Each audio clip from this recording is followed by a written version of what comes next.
চারদিকে শুধু পানি আর পানি। টানা 5 দিনের ভারী বৃষ্টি আর পাহাড়ি ঢলে চট্টগ্রামের বিস্তীর্ণ এলাকা এখন ধ্বংসস্তূপ।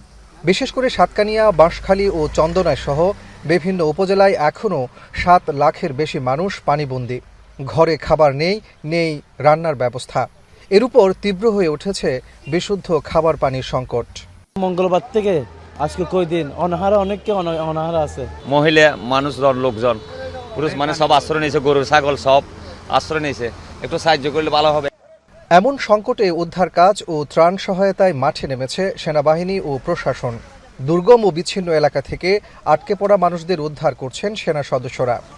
নোভা এলইডি টিভি, ঝকঝকে ছবি, নিখুঁত শব্দ, 5 বছরের ওয়ারেন্টি। নোভা মানি সঠিক মান, নিশ্চিত সেবা। সকালে চট্টগ্রাম সার্কিট হাউসে মতবিনিময় সভায় যোগ দেন ত্রাণ বিতরণ সমন্বয় কমিটির দায়িত্বপ্রাপ্ত জ্বালানি প্রতিমন্ত্রী অনিন্দ্য ইসলাম অমিত ও দুর্যোগ প্রতিমন্ত্রী এম ইকবাল হোসেন। মতবিনিময় শেষে পর্যাপ্ত ত্রাণ থাকলেও যোগাযোগ সমস্যায় সব জায়গায় পৌঁছানো সম্ভব নয় বলে জানান দুর্যোগ প্রতিমন্ত্রী। আর জ্বালানি প্রতিমন্ত্রী জানান, প্রধানমন্ত্রী নিজে এই বিষয়টি নিবিড়ভাবে তদারকি করছেন। সব জায়গায় ত্রাণ পৌঁছানোর চেষ্টা করছে সরকার। বন্যার অবস্থা আসলেই ভয়াবহভাবে খারাপ, কিন্তু অনেক সময় হয় যে ভয়াবহ খারাপ বা অনেক খারাপ আমরা ওই পর্যন্ত বলে ছেড়ে দিই, জানি না কতটুকু খারাপ, বাট এইবার আমরা জানি কতটুকু খারাপ, সেই জন্য আমরা ওইভাবে পদক্ষেপ নিতে পারতেছি। তারেক রহমানের সরকার সর্বতোভাবে চট্টগ্রামবাসী তথা জনগণের পাশে রয়েছে। তাদের এই কষ্ট লাঘবের জন্য আমরা দিনরাত কাজ করছি।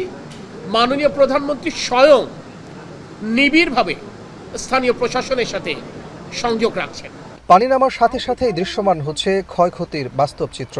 পাহাড়ি ঢলে ভেসে গেছে হাজার হাজার হেক্টর ফসলি জমি ও সবজি ক্ষেত। এই পানির মধ্যে ডুবে যাতায়াতের ব্যবস্থা কি বন্ধ হয়ে গেছে। সবাই এক প্রকার সবাই কি ভোগান্তিতে আছে। পানির জন্য আটকে গেছি, 2000 যাওয়ার জন্য আসছি, আটকে গেছি পানির জন্য। পানি কিছুটা কমলেও এখনও চট্টগ্রামের বানভাসী মানুষের ঘরে ঘরে খাবার আর বিশুদ্ধ পানির সংকট। দুর্গম এলাকায় আটকে পড়া মানুষের কাছে এই মুহূর্তে বিশুদ্ধ পানি এবং খাবার পৌঁছে দেওয়াই সবচেয়ে বড় চ্যালেঞ্জ। টানা কয়েকদিনের ভারী বর্ষণ ও পাহাড়ি ঢলে কক্সবাজারে বন্যা পরিস্থিতি ভয়াবহ। সবচেয়ে বেশি দুর্ভোগের মধ্যে রয়েছে চকরিয়া ও পেকুয়া উপজেলা। জেলার অন্তত 35টি ইউনিয়ন প্লাবিত হয়েছে। একই সঙ্গে জলাবদ্ধতা ও পাহাড় ধসের ঝুঁকিও ভয়াবহ আকার ধারণ করেছে। রামু উপজেলায় বন্যার পাশাপাশি দেখা দিয়েছে নদী ভাঙন। অনেক পরিবার ঘরবাড়ি হারিয়ে মানবেতর জীবনযাপন করছেন। এদিকে পার্বত্য জেলা বান্দরবানেও বন্যা পরিস্থিতির অবনতি হয়েছে। সাঙ্গু ও মাতামুহুরী নদীর পানি বইছে বিপদসীমার উপর দিয়ে। দুর্যোগ পরিস্থিতিতে জেলায় 220টি আশ্রয় কেন্দ্রের আশ্রয় নিয়েছেন হাজারো মানুষ। দুর্ঘটনা এড়াতে বান্দরবানের সব পর্যটন কেন্দ্র 15 জুলাই পর্যন্ত বন্ধ ঘোষণা করেছে জেলা প্রশাসন। রাঙ্গামাটিতে থেমে থেমে বৃষ্টিপাত অব্যাহত রয়েছে। আরও 3 থেকে 5 দিন ভারী বৃষ্টিপাত ও ভূমিধসের সতর্কতা জানিয়েছে আবহাওয়া অধিদপ্তর।